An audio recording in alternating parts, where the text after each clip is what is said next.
नमस्कार, मैं doctor Rupa Mangalani, associate professor political science department में। हमारा आज का टॉपिक है संसद की समितियां। तो हम भारतीय संसद के बहुत सारे महत्वपूर्ण पक्ष पढ़ चुके हैं। हमने लोकसभा का अध्ययन किया, राज्यसभा का अध्ययन किया, लोकसभा और राज्यसभा में अंतर का अध्ययन किया, दोनों के पारस्परिक संबंधों का अध्ययन किया।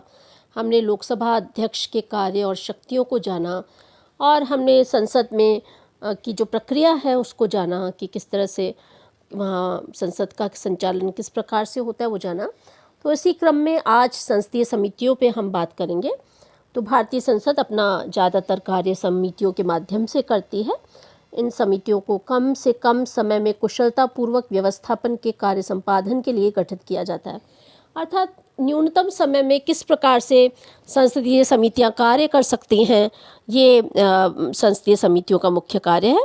मैं आपको बताना चाहती हूँ कि दुनिया में समिति प्रणाली का जो उदय हुआ, जो प्रारंभ हुआ, वो सबसे पहले इंग्लैंड में हुआ था।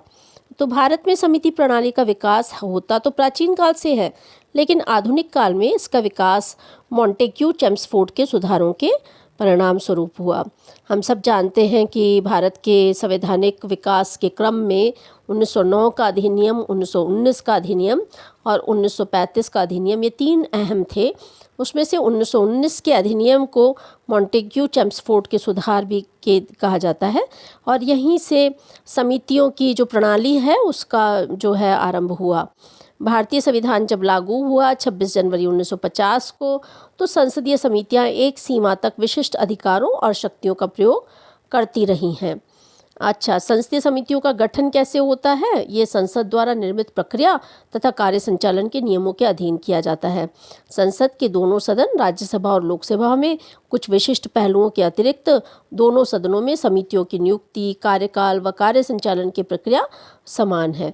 इसका अर्थ है कि लोकसभा और राज्यसभा दोनों की जो समितियों का जो बाकी सारा कामकाज है, स्वरूप है, वो समान है, लेकिन थोड़ा बहुत अंतर है। तो ये प्रक्रिया संविधान के अनुच्छेद 118 के अंतर्गत दोनों सदनों द्वारा निर्मित नियमों के उपबंधों द्वारा विनियमित होती है समिति व्यवस्था की। तो चलिए देखते हैं समितियों का गठन कैसे होता है। तो समितियों के गठन के संबंध में समिति का गठन या तो लोकसभा के सदस्यों द्वारा किया जाएगा, या राज्यसभा के सदस्यों द्वारा, या दोनों सदनों के सदस्यों द्वारा मिलकर भी किया जाता है। जब लोकसभा के सदस्यों से किसी समिति का गठन हो तो समिति के सदस्य लोकसभा अध्यक्ष द्वारा नामजद किए जाते हैं, या लोकसभा के सदस्यों द्वारा चुने भी जा सकते हैं। जब राज्यसभा के सदस्यों से समिति का गठन होता है, तब यहाँ तो राज्यसभा का सभापति द्वारा सदस्य नामजद किए जाते हैं, या सदस्यों द्वारा खुद चुने जाते हैं। तो समिति का गठन निश्चित अवधि के लिए किया जाता है, और सदस्य समिति के बने रहने तक सदस्य बने रहते हैं। लेकिन कोई भी सदस्य अपने टेन्योर से पहले, अपने कार्यकाल से पहले त्यागपत्र भी दे सकता है। तो ये तो हुआ समितियों का गठन। हमने देखा कि राज्यसभा के सदस्य और लोकसभा के सदस्य अपनी अपनी समितियों का गठन करते हैं, और जहाँ तक ज्वाइंट कमेटीज़ हैं उनका गठन दोनों सदन मिलकर करते हैं। जहाँ तक संसदीय समितियों के प्रकार का सवाल है, तो भारत में दो प्रकार की संसदीय समिति हैं। दोनों प्रकार की संसदीय समितियों को हमें जाना चाहिए। मुख्य रूप से दो प्रकार की संसदीय समितियाँ हैं। पहली समिति जिसे स्थायी समिति कहा जाता है, और दूसरी समितियाँ जो तदर्थ समितियाँ कहलाती हैं। अब जानते हैं स्थायी समिति क्या होता है।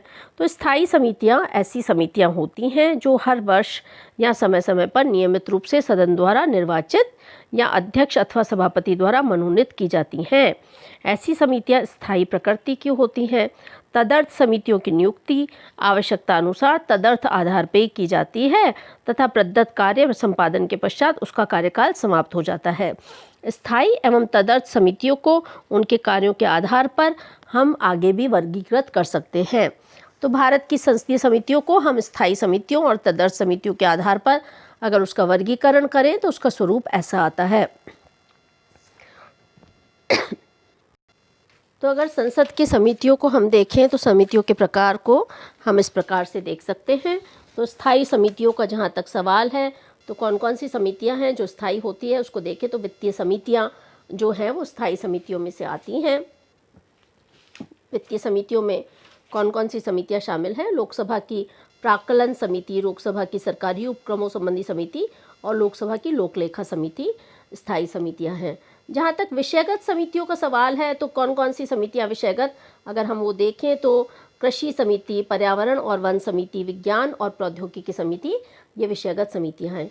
तीसरी प्रकार की स्थायी समितियाँ हैं वो है सदन की समितियाँ, जैसे कार्य मंत्रणा समिति, गैर सरकारी सदस्यों के विधेयकों तथा संकल्पों संबंधी समिति, सभा की बैठकों से सदस्यों की अनुपस्थिति से संबंधित समिति और नियम समिति, ये सब के सब जो है ये सदन की समितियां हैं।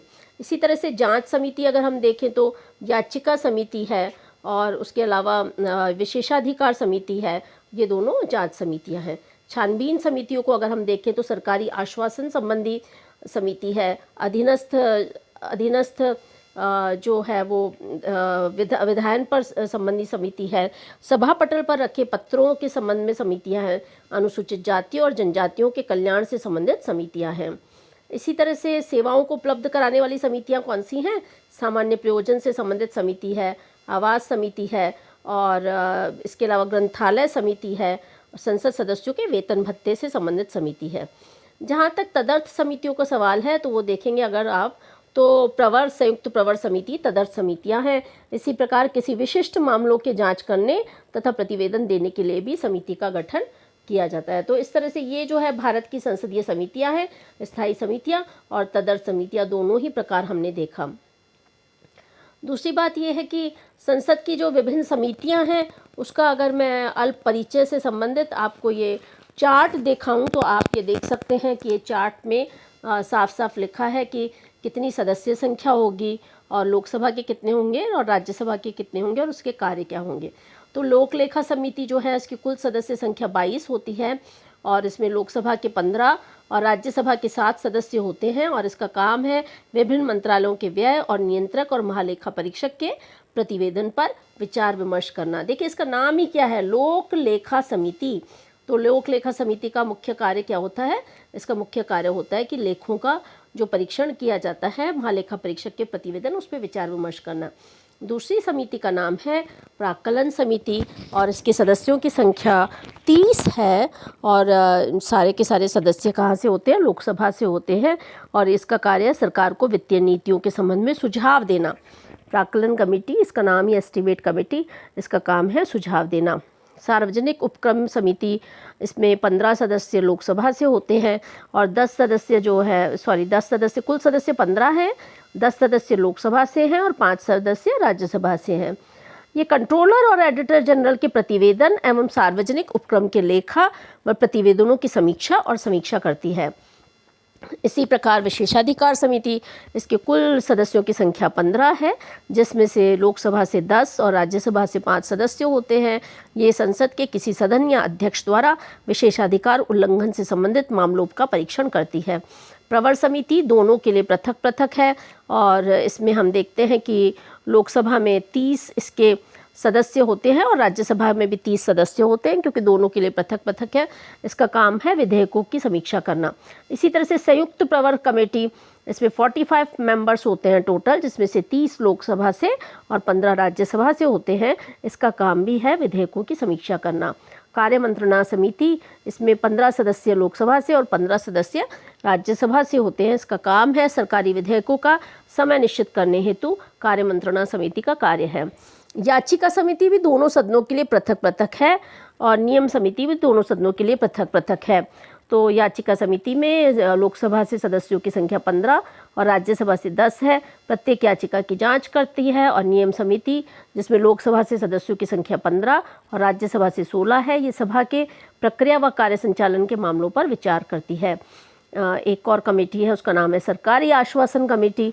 इसमें लोकसभा से 15 और राज्यसभा से 10 सदस्य होते हैं। ये मंत्री द्वारा जो आश्वासन दिए जाते हैं, वचन दिए जाते हैं, जो प्रतिज्ञाएं की जाती है, उसकी जांच करता है और उसके बारे में प्रतिवेदन देता है।